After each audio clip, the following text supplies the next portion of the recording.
Assalamualaikum warahmatullahi wabarakatuh. Pada video kali ini saya ingin mencoba membuat koneksi antar materi modul 1.4.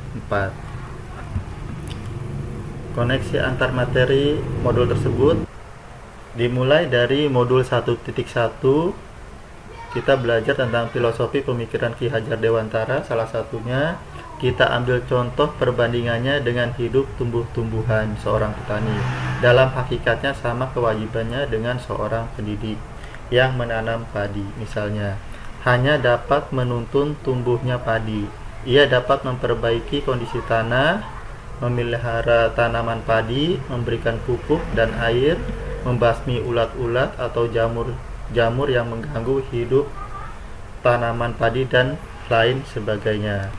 Nah, jika kita analogikan murid adalah padi dan petani adalah guru, maka di modul titik 2 di situ jika petani ingin memiliki atau memperoleh kualitas padi yang diharapkan, maka petani tersebut harus memiliki nilai dan peran tertentu. Sedangkan pada guru, dalam kurikulum mereka, murid harus memiliki kualitas atau nilai dan karakter yang selaras dengan dimensi pelajar Pancasila. Nah, untuk mencapai hal tersebut, maka guru sendiri harus memiliki nilai berpihak pada murid, mandiri, reflektif, kolaboratif, inovatif, dan juga memiliki peran menjadi pemimpin pembelajaran, coach bagi guru lain,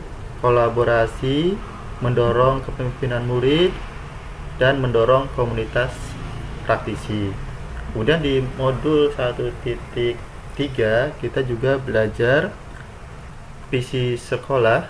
Nah, untuk mencapai visi sekolah, kalau kita kaitkan lagi dengan petani tadi, jika petani tersebut ingin mendapatkan hasil akhir kualitas padi yang diinginkan, maka harus ada upaya-upaya perubahan atau upaya-upaya yang dilakukan petani tersebut yang mengacu pada aset yang dia miliki. Begitu juga untuk guru, jika ingin mendapatkan hasil akhir berupa kualitas murid yang memiliki yang selaras dengan dimensi profil pelajar Pancasila, maka guru tersebut harus melakukan upaya-upaya perubahan melalui pendekatan manajemen perubahan inquiry apresiatif dengan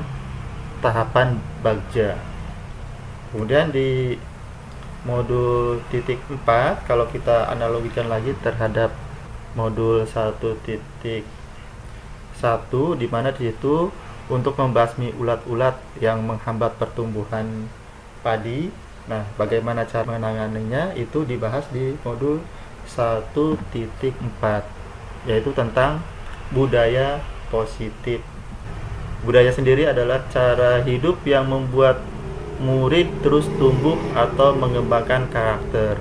Agar kondisi tersebut terwujud, harus dilakukan disiplin positif untuk menciptakan ekosistem sekolah aman dan berpihak pada murid.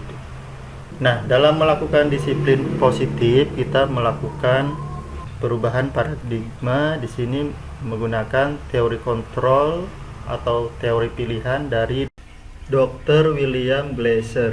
Di situ ada 4 teori. Di sini Anda tidak bisa mengontrol orang lain, hanya Anda yang bisa mengontrol diri Anda sendiri. Kemudian semua perilaku memiliki tujuan. Kemudian model berpikir menang-menang. Dan kolaborasi dan konsensus menciptakan pilihan-pilihan baru. Kemudian yang keempat, realitas kebutuhan kita berbeda. Kita berusaha memahami pandangan orang lain tentang dunia. Setiap orang memiliki gambaran berbeda. Teori ini merupakan perubahan dari teori stimulus respon. Untuk teori kontrol, Anda tidak bisa mengontrol orang lain, hanya Anda yang bisa mengontrol diri Anda sendiri. memiliki makna, disiplin, belajar kontrol diri dengan menggali potensi kita agar tercapai tujuan mulia, yaitu sesuatu menjadi seseorang yang kita inginkan berdasarkan nilai-nilai yang kita hargai. Kemudian semua perilaku memiliki tujuan. Teori motivasi ada 3 motivasi. Yang pertama adalah untuk menghindari hukuman, yang kedua untuk mendapatkan imbalan, dan yang ketiga untuk menghargai diri sendiri. Untuk menghindari hukuman dan mendapatkan imbalan merupakan motivasi ekstrinsik, sedangkan untuk menghargai diri sendiri merupakan motivasi intrinsik, karena dengan motivasi tersebut akan timbul nilai-nilai kebajikan universal yang akhirnya nanti akan mengarah ke keyakinan kelas. Kemudian pada model berpikir menang-menang yang dari teori kontrol, yang merupakan perubahan dari stimulus respon dari berpikir menang kalah, juga kolaborasi dan konsensus menciptakan pilihan baru. Ada 5 posisi kontrol, yaitu yang pertama sebagai penghukum, yang kedua pembuat rasa bersalah, yang ketiga teman, yang keempat pemantau, yang kelima manajer. Dalam menghadapi permasalahan siswa, kita sebaiknya menggunakan posisi kontrol sebagai manajer dan menggunakan segitiga restitusi sebagai pendekatannya. Segitiga restitusi sendiri itu terdiri dari 3 sisi, yaitu yang pertama adalah menstabilkan identitas, validasi kebutuhan atau validasi tindakan yang salah, yang ketiga menanyakan keyakinan. Untuk menstabilkan identitas, kita harus memperhatikan kebutuhan dasar manusia, yaitu bertahan hidup, penguasaan, kasih sayang dan rasa diterima, kesenangan, kebebasan.